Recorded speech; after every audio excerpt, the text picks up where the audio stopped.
All right, don't do it. I know you're thinking of clicking on the fast forward button right now, but we have something for you. We are launching a referral program for Clip Notes with a chance to win some really cool prizes. We designed Clip Notes with your input, and we really believe that this is one of the best ways to cut through the noise in the health IT space and stay current. Your response tells us that we hit the mark. Many of you have told me that this fall has been particularly busy.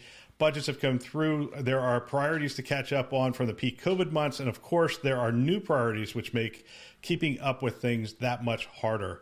You appreciate getting Clip Notes in your inbox with a summary, bullet points, and 1 to 4 video clips that you can click on and easily watch. We believe that this is a great way for you and your teams to stay current. So what can you win and how do you participate? For every referral, you get 1 entry into a drawing that we are going to do on January 1st of 2021. That's right. The ball's going to drop, champagne toast, confetti, and we're going to draw a name to receive a work from home setup from This Week in Health IT. But some of you might say, hey, I'm not the lucky type. I don't want just one thing. Well, there's other ways to win. If you get 10 referrals or more, you get one of these black moleskin notebooks with the logo embossed in the corner. And whoever gets the most referrals gets the opportunity to come on the show and do a Newsday episode with me and discuss health IT news. You get to sit in Drex DeFord's seat for 1 week. It's easy to participate. When you get your Clip Notes email, there's a refer a friend link at the bottom of the email. You can use that. The easiest way is to go to is just send people to thisweekhealth.com, click on the subscribe button and sign up. But remember to tell them to put your email address in the space that says referred by. And that's how we're going to count the referrals so that we can start giving out some great prizes. I'm excited to get Clip Notes in the hands of as many health IT practitioners as possible. I think it's a great resource, and I hope you get excited about this program as well. Now, on to the show.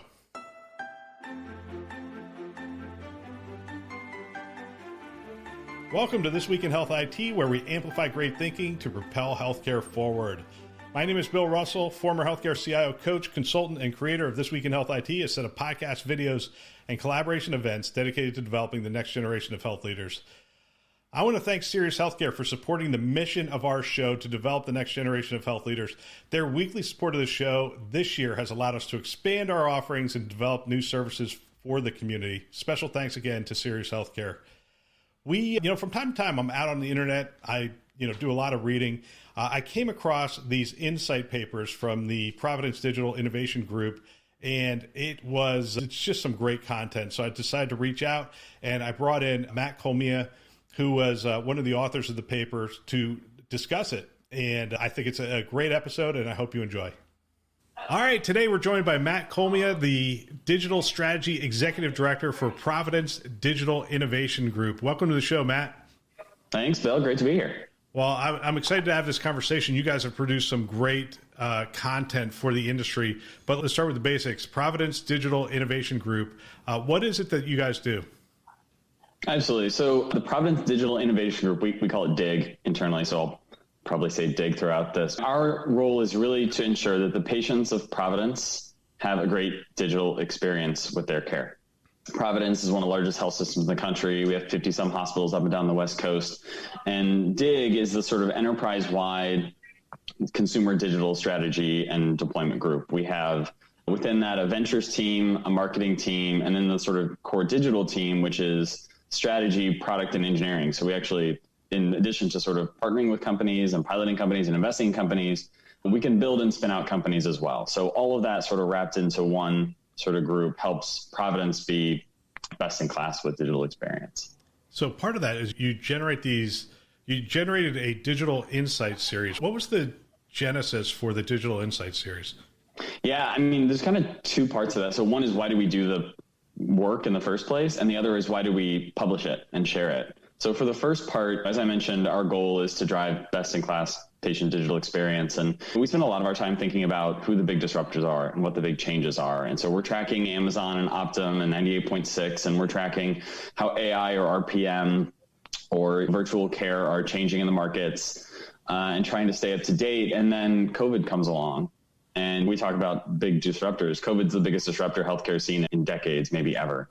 All these things that we thought might take a really long time took months, even weeks in some cases. And we said, okay, we need to figure out what's going on here. We need to figure out where the puck is going. And so we're fortunate to have a strategy team, which I and Sarah Baezi lead. And so we immediately set out to understand all we could. So we interviewed over 100 people, both inside Providence and outside our system, to then put together what our internal strategy was. And about halfway in these conversations, we said, God, this is huge. This is even bigger. Even the folks that we know that are relatively on the conservative side of things are saying, this is a profound shift. And we said, why not show our work and publish these? We as an organization really firmly believe that we've got 20 years of innovation to do in healthcare, and we've only got about 5 years to do it. And so if we can take part of it and you take part of it and you're another health system or you're an innovator or whoever it is out there, a startup, we're happy to sort of all work on this together to solve big problems. Yeah. So the framework for your presentation, is it primarily around the impact of COVID and post-COVID? And is it primarily through a digital lens, or does it have a lot of different aspects?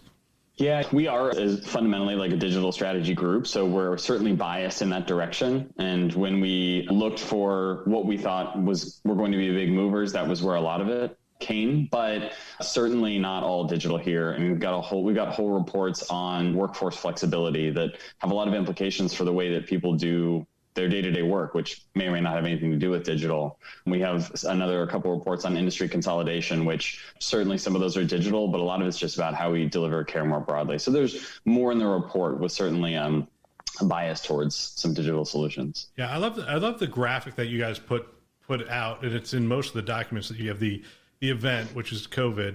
Then you have the mobilization. That's like what we did by instinct, right? We responded as quickly as we could, and we stood things up. So there's just that immediate mobilization, but then there's the mitigation, recovery, evolution, and then you have the second order impacts, and then you lay out all the stuff that's in those.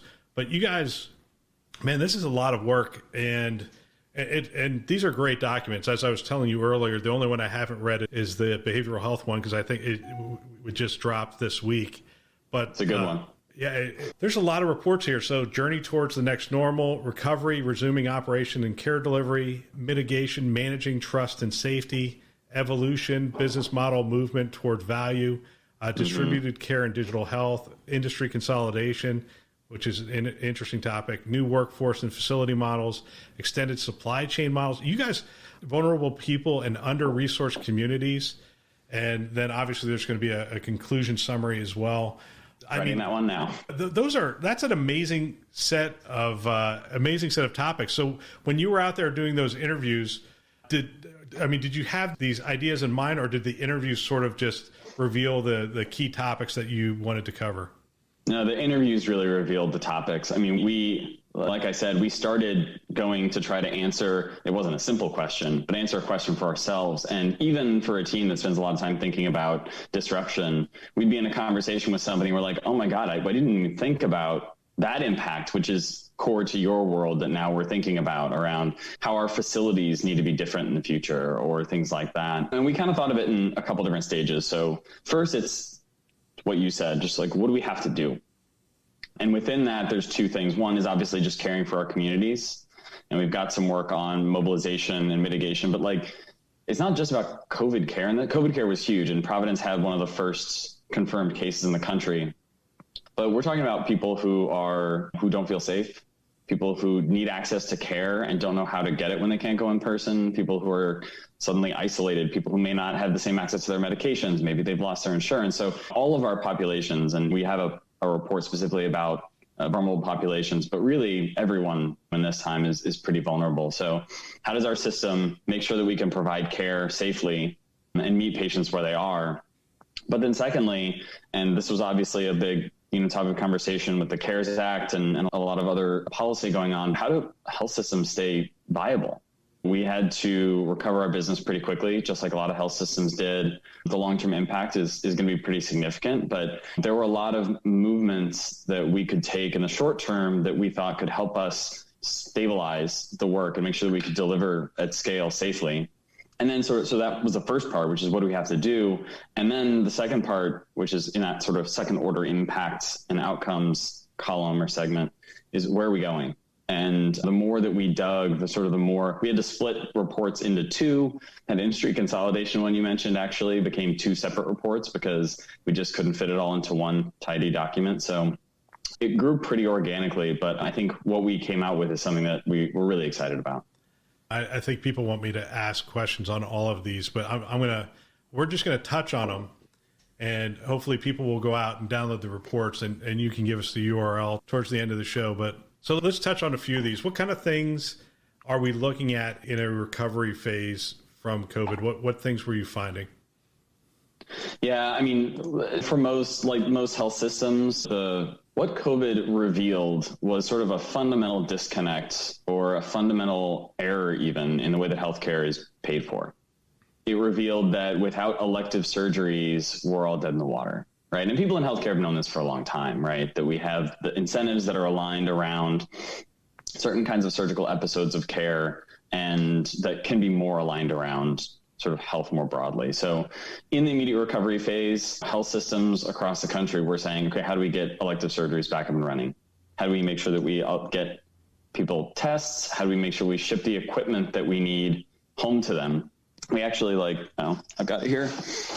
I know that some people aren't on video, but we have these kits that we're sending to patients before surgery to make sure that they have sanitizer and gloves and masks and those kinds of things. We stood up over a weekend a home monitoring program with a partner that we'd already been working with called Twistle that we'd actually been using for surgeries. So we had to automate scheduling for pieces of this. So a lot of technology just around how do we get people back in safely had to be deployed like that.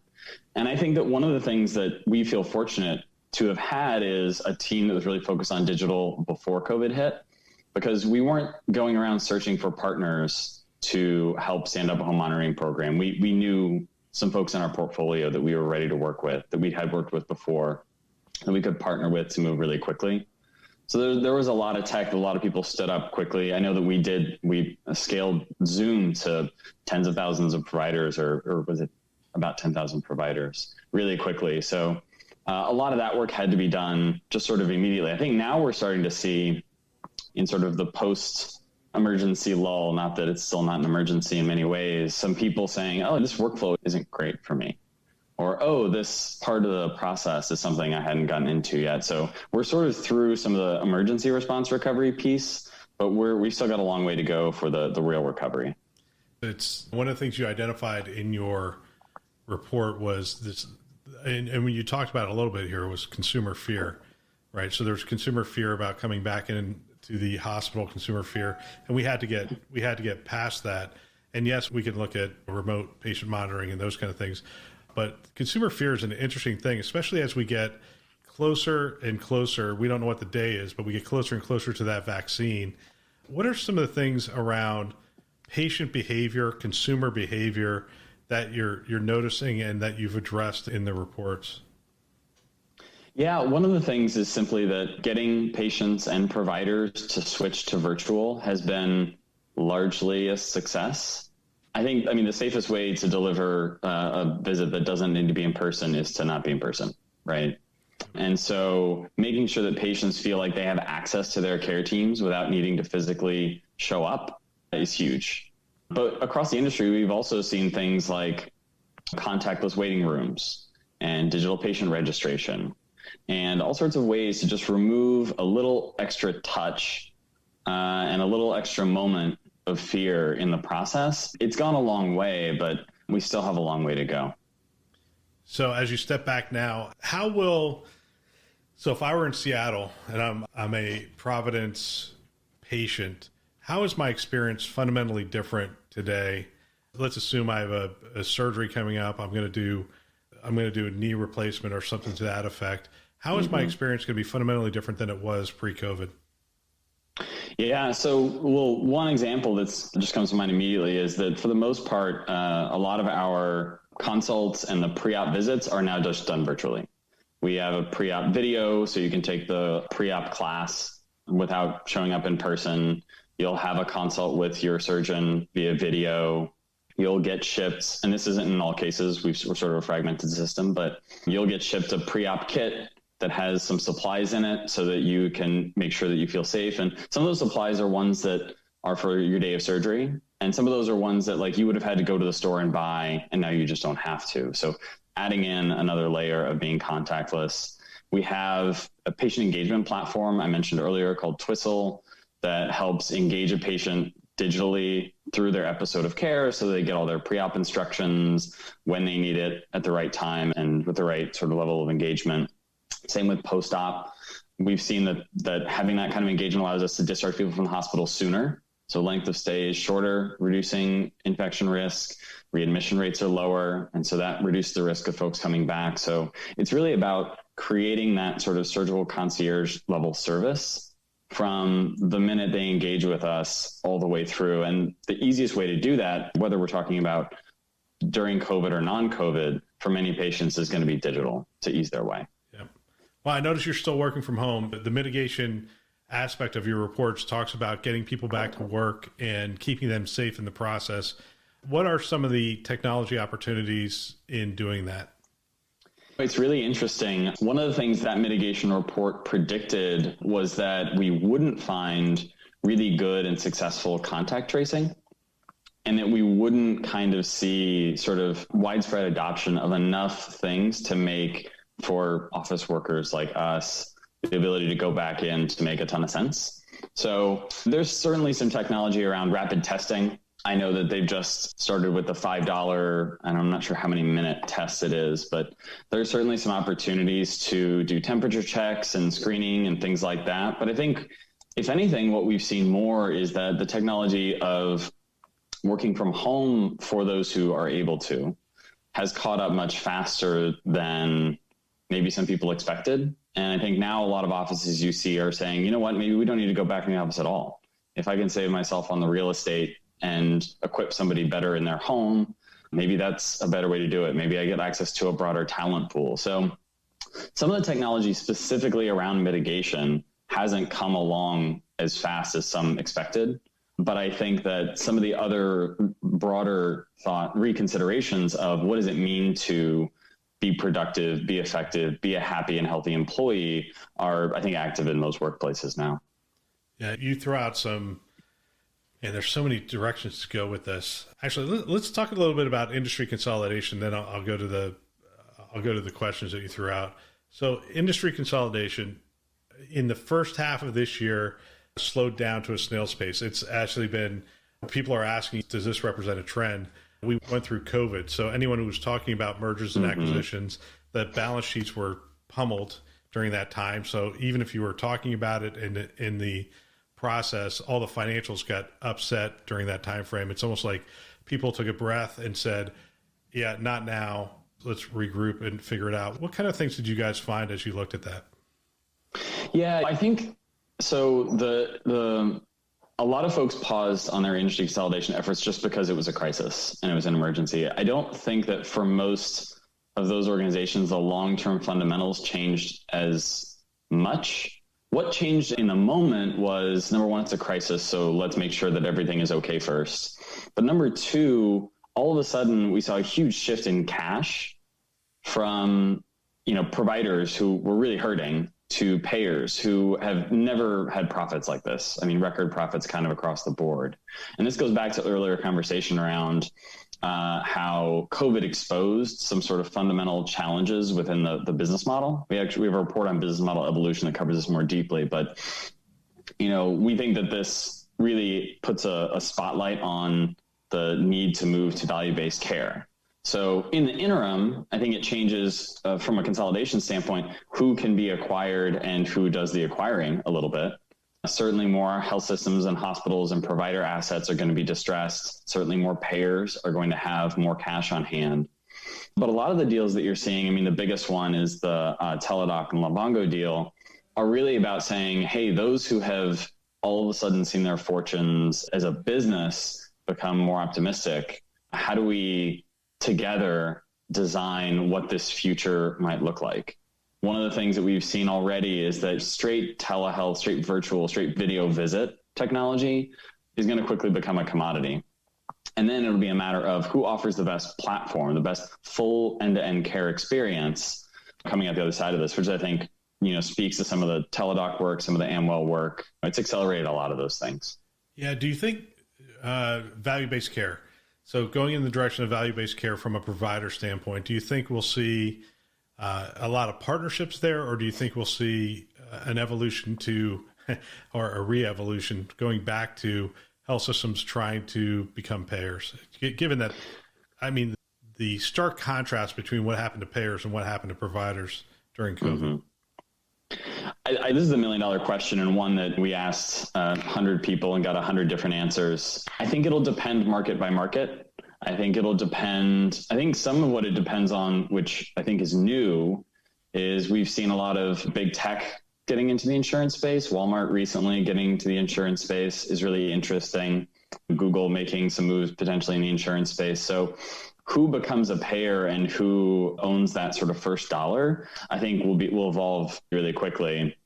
I do think that providers will ultimately need to take on some risk, simply because the care model didn't align with fee-for-service before, and it definitely doesn't now. So if you think about it this way, and I know there's big questions about whether payers will reimburse for virtual visits, but let's set that aside for a sec. I'm sure we'll get there.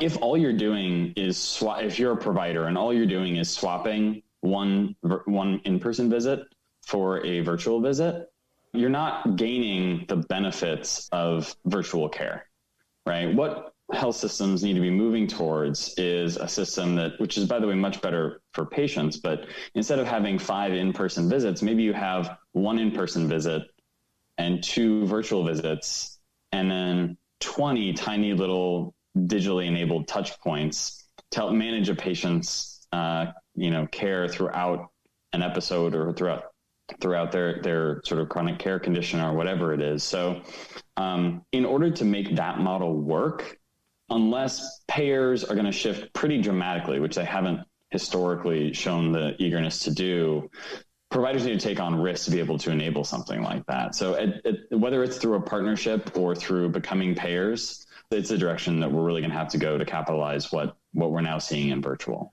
All right, let's put on our prognosticator hats for a minute here, because I want to talk through a bunch of little things and just, next 5. Gosh, I get in trouble here because I always say what's going to happen in the next 5 years, and it happens in 10 years because it seems like healthcare moves slow, but maybe COVID has changed that and things will actually happen faster. But it seems like we're focused on telehealth right now, and we could talk about, what do you think the next movement? Let's start there. What do you think the next movement is in telehealth? If let's assume that the states do put up those barriers again of being able to practice across state lines, and that funding comes back in a more targeted way. We have a ton of research that was done during COVID. We're able to see where telehealth has actually benefited the consumer, and we're going to fund those things and maybe pull back on some others. Where do you think telehealth goes in the next 5 years? Yeah, I mean, it's a great question. I think in the reports, I think what we get to, if you combine sort of the distributed care and digital health acceleration sort of thesis, the workforce models and supply chain models, you could paint a pretty amazing picture, plus business model evolution. You can paint a pretty amazing picture about what a digitally enabled consumer experience might look like. So I'll give an example. So let's say someone has a couple chronic care conditions, lives at home, is on a Medicare Advantage plan, and we as a health system have incentives aligned and the workforce aligned and supply chain aligned. Maybe that person gets their visit via a telehealth presenter who comes to their house, who brings a tablet, who ensures that they are using it correctly, who helps the provider walk through an exam, who has all the supplies there that they need. Maybe they can set up, while they're there, a smart hub in the home and various remote patient monitoring devices to make sure that we're staying up to date with that patient's care. We can set up home delivery of prescription for that patient. We can have the provider check in with that patient at a regular cadence via virtual. And one of the things that you hear a lot is that, older patients won't use digital. And I think there are 2 sort of responses to that. One is they really have. We've seen some pretty incredible utilization during COVID. But number 2 is they don't have to for digital care to to make sense. So you can imagine this telepresenter who comes to the house to set up an app on their phone that the patient doesn't even have to use, but that coordinates the various, components of maybe they've got a blood pressure cuff, maybe they've got a scale, they've got Bluetooth pill cap bottles. You can have a patient just incredibly cared for at home without a ton of human intervention, and safer, happier, and healthier than they might have been showing up at their doctor every month for years and years. Yeah. So you can combine these things to get a pretty amazing care model, but we've got a long way to go in some of these areas to enable something that looks like that. Yeah, and that's the picture I'm trying to paint here. Is telehealth is the start, and the picture you actually paint in your articles, but then there's a whole world that's going to happen in the home. And part of that is going to be human assisted, because there's the adoption of technology and getting things set up in the home.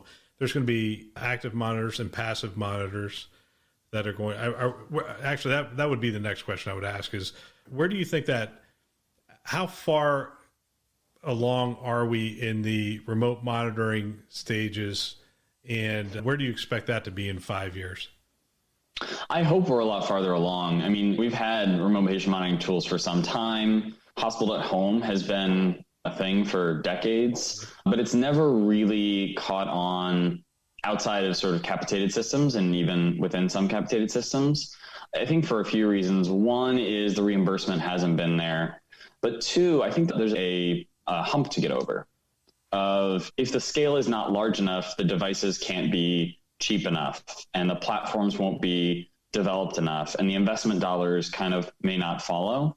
But we've seen plenty of RPM vendors out there. We've seen plenty of hospital at home models out there. But with now this next level of potential adoption, I hope that investors and providers and payers will see a lot of opportunity in being able to offer these really effectively at scale. So I'm really excited about the potential for that. There's also, back to sort of the conversation about virtual, another big space, which is centered around what happens when you unlock a provider visit to digital. So before, the data that came in and out of a provider visit is really the notes, right? The documentation in the EMR. When all of a sudden it's on a virtual platform, you can do natural language processing to record the conversation in more detail. You can record the visit. You can enable a family member to join in. You can enable, I know we've seen companies out there that are, tracking body language and voice tone, and the potential for even real-time clinical decision support popping up right there on the screen is really incredible. So to your point, we're now at a sort of telehealth sort of stage of this, but we're seeing the unlocking of so much more than that. Yeah, the $1 million question is, do you think the innovation is going to come from the payer side or the provider side? And I'm not asking you to answer that question. I mean, it would seem to me that when you talk about value-based care, that the model that it's going to be incented to build out those tools and deliver those tools is the one who's receiving the first dollar. And I agree that the incentives are there. I think ultimately, though, health systems, and I say this absolutely for Providence, at every level feels responsible for our population's health and care very deeply. And we have a deep connection with our populations, and we want to provide to them the best care. And I think that there's a trust between a patient and provider and a patient and their health system that payers are going to have a hard time replicating. People don't trust as much when it's coming from their payer, and maybe that shifts, and maybe we solve for that. But we really strive every day to be our patient's trusted provider in health. And I think our ability to engage them in their health needs at a really personalized level can allow providers to be the sort of source of innovation and then prove their value within value-based contracts, in partnership with payers, taking on risks themselves. I think providers are certainly not sitting this one out. Yep, absolutely. I appreciate you bringing that in that way. Matt, this is great work. How can people find these and download these white papers? They're not white papers. Sorry, insight. Yeah, we've been calling them digital insights reports. Yes. So we have a resource center, and I'll pull up the URL here really quick. So we have a resource center. It's at providence-digitalinsights.org. It has all of these reports. Plus, we've got podcasts like this will show up on there. We have some LinkedIn Live conversations that are really useful. I really encourage folks to go read the reports. I'm proud of the work the team's done, and they dove incredibly deep on some of these topics and came out to produce some work that I think is readable, interesting, digestible, and really speaks to where the opportunities we see are. So I just said the URL and I dropped it. Providence-digitalinsights.org. Yeah. So what can we expect from you going forward? Obviously, we're going to get a capstone to this whole thing. And then where do you guys go from here?